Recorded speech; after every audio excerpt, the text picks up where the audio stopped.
Emirates പാലസിൽ പോയ video ആണ് കേട്ടോ ഇത്. നമ്മളൊരു ഈവനിങ് ആയപ്പോഴാണ് അവിടെ എത്തിയത്. ഈദ് ഹോളിഡേ ആയതുകൊണ്ടാന്ന് തോന്നുന്നു കുറച്ച് ആൾക്കാരൊക്കെ ഉണ്ടായിരുന്നു. എൻട്രൻസ് ഒക്കെ കാണാൻ വളരെ ഭംഗിയാണ്. അതിനകത്താണെങ്കിലും നല്ല ലക്ഷറി സെറ്റപ്പ് ആണ് കേട്ടോ. ഫോട്ടോസ് ഒക്കെ എടുക്കാൻ പറ്റിയ കുറേ നല്ല സ്പോട്ടുകൾ ഉണ്ട് കേട്ടോ ഇതിനകത്ത്. നമ്മൾ അത്യാവശ്യം ഇതിനകത്ത് നടന്ന് കണ്ടിട്ടുണ്ടായിരുന്നു. പിന്നെ ചില സ്ഥലങ്ങൾക്ക് നമുക്ക് എൻട്രി ഇല്ല കേട്ടോ. പിന്നെ ഇവിടെ ഷോപ്സ് ഉണ്ട്, അല്ലാതെ റെസ്റ്റോറൻറ്റ്സ് ഒക്കെ ആയിട്ടുണ്ട് കേട്ടോ.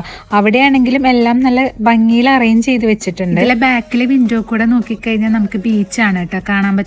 യൂസ് ചെയ്തിട്ടുള്ള എല്ലാം ഭയങ്കര ലക്ഷറി സാധനങ്ങളാന്ന് പറഞ്ഞല്ലോ. അത് കാണുമ്പോൾ തന്നെ നമുക്ക് മനസ്സിലാവും ചെയ്യും. ഇപ്പൊ വാളിലെ ഡിസൈൻ ആണെങ്കിലും ലൈറ്റ്സ് ആണെങ്കിലും കാർപ്പറ്റ് വരെ നല്ല ഭംഗിയാണ് കാണാനായിട്ട്. അതുകൊണ്ട് തന്നെ വരുന്ന എല്ലാവരും അത്യാവശ്യം ഫോട്ടോസ് ഒക്കെ എടുത്തിട്ടാണ് കേട്ടോ ഇവിടുന്ന് പോകുന്നത്. എനിക്ക് ഏറ്റവും ഇഷ്ടപ്പെട്ടതും ഇവിടെ നിന്നുള്ള ബീച്ച് വ്യൂ തന്നെയാണ് കേട്ടോ. ഇത് കാണാൻ മാത്രല്ല കേട്ടോ, അവിടെ വേറെ പ്രോഗ്രാംസ് ഒക്കെ നടക്കുന്നുണ്ടായിരുന്നു. അതും നല്ലതായിരുന്നു കേട്ടോ. ഒരു ഹോട്ടലിൽ ഇത്രയധികം കാണാനുണ്ടാവും വിചാരിച്ചില്ല. കാരണം പെയിന്റിങ്സ് ആയിട്ടും അങ്ങനെ കുറെ ഉണ്ട് കാണാനായിട്ട്. ഇനി ഔട്ട്സൈഡ് വ്യൂ ആണെങ്കിലും കാണാൻ നല്ല ഭംഗിയാണ് കേട്ടോ. ഈവനിങ് സൺസെറ്റിന്റെ ലൈറ്റ് നമ്മൾ ഓപ്പോസിറ്റ് ബിൽഡിങ്ങിലേക്കൊക്കെ അടിക്കുമ്പോൾ നല്ലൊരു വ്യൂ ആയിരുന്നു കേട്ടോ. ഇവിടെ നിന്ന് കഴിഞ്ഞാൽ നമുക്ക് കസറൽ ബത്തനൊക്കെ കാണാൻ പറ്റും കേട്ടോ. ഇതിനകത്ത് ഇഷ്ടംപോലെ പാർക്കിംഗ് ഒക്കെ ഉണ്ട് കേട്ടോ. അപ്പൊ അത്രയേ ഉള്ളൂ ഇന്നത്തെ വീഡിയോ.